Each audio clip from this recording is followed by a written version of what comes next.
Gotland is an island in the Baltic Sea. It formerly belonged to Denmark until the 17th century when it became Swedish. It takes 3 hours by ferry from Stockholm, or you can fly there in a 70-seater turboprop.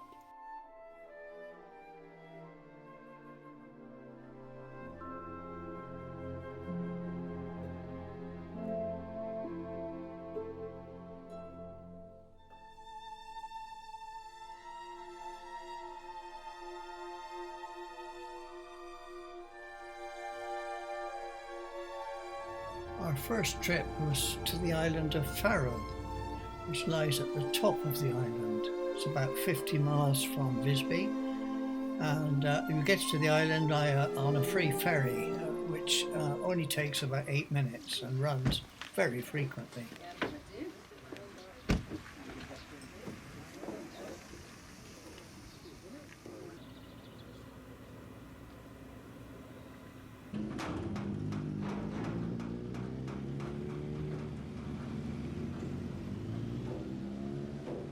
One of the features of Gotland are the wide roadside verges where orchids thrive, and it's very unusual to find sword-leaved helleborines here, which we regard as a woodland orchid.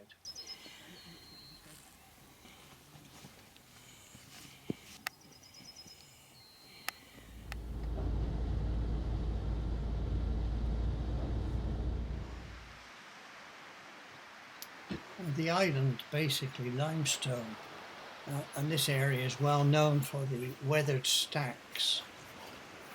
Ingmar Bergman, the famous film director, lived and in fact died here. Many of his films featured this landscape.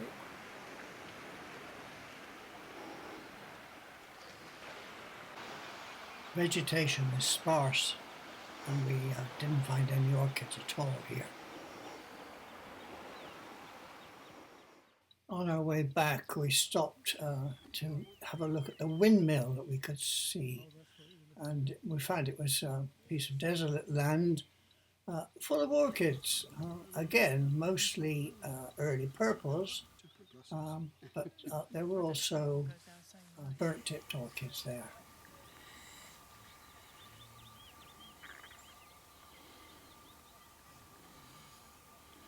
These bird's nest orchids were growing on the roadside in plenty of vegetation, which is not what we would expect. Another day we found Orchis spitzelli at one of its few sites on Gotland.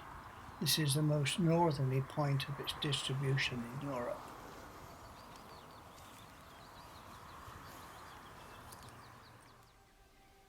Here is a meadow full of early purple orchids. Here in Gotland they have unspotted leaves and a more ragged appearance than we're used to.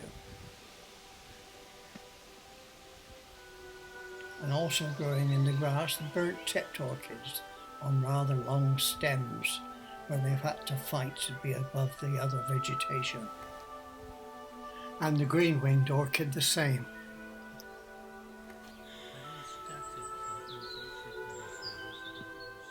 Another roadside site with military orchid growing. It's a common orchid on Gotland. We were seeing it all over the place.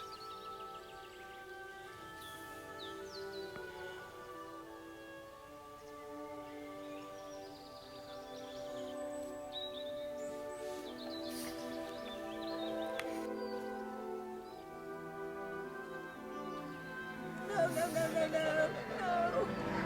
They think we're going to feed them or something.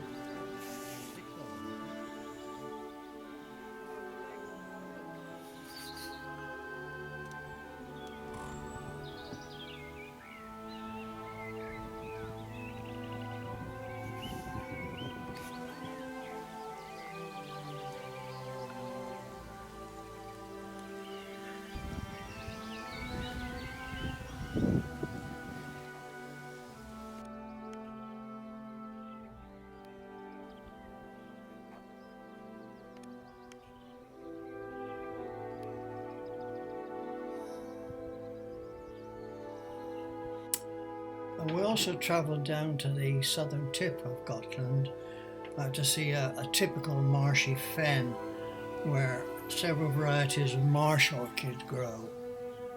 These fens are very frequent in the hollows that have been left in the last ice age, caused by raised beaches and inland cliffs. And in fact, most of the island is very flat and none of the land is above 300 feet high. Orchids can often be found growing on the shoreline because the Baltic Sea is non-tidal. The most interesting of the marsh orchids was Ochraluca, which is difficult to find in the UK because it only has a couple of sites.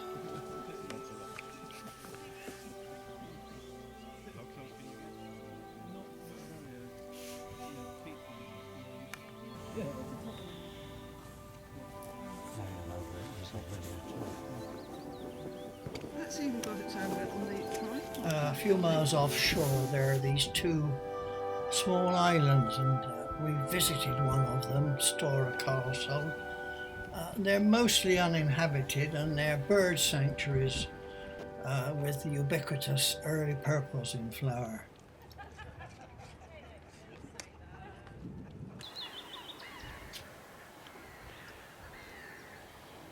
There are over 100 nature reserves on Gotland in an area of only 1,200 square miles.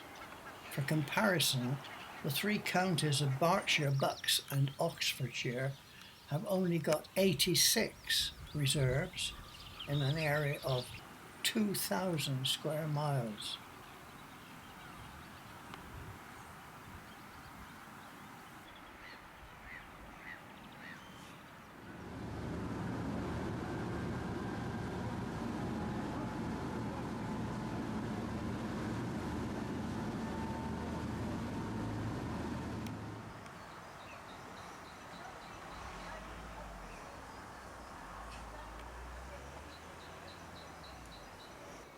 Gotland has got over 350 of these boat graves.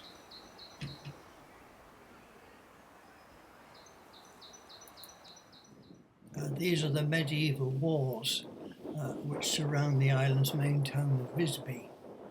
It's an ancient trading port, but it now has 24,000 residents, which is about half the population of the island.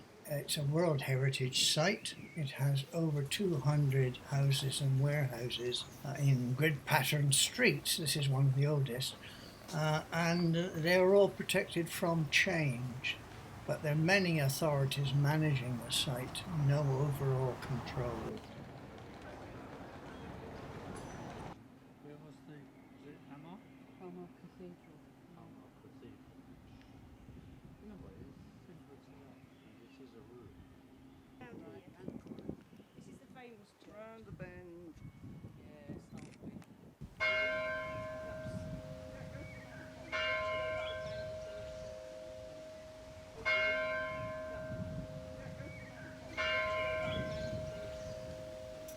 In the villages of Gotland, there are over 90 medieval churches, and they're all still in use.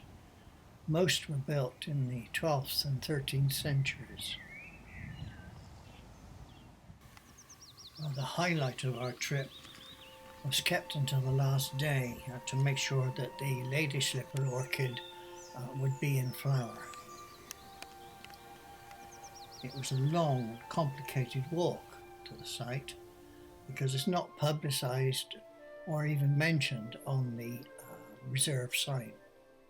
Easy to go off the path. Right. I know everybody's walking there, but I'm not sure if they know where they're going. This is marshy grassland, and the plants are growing under pine trees.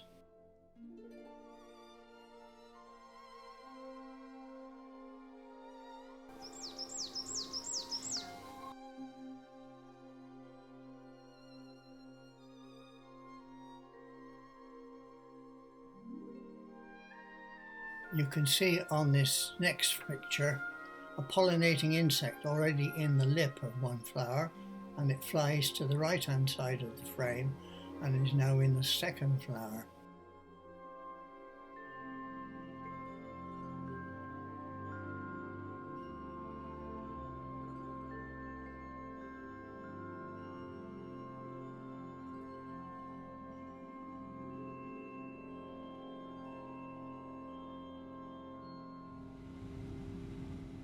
Thanks for watching.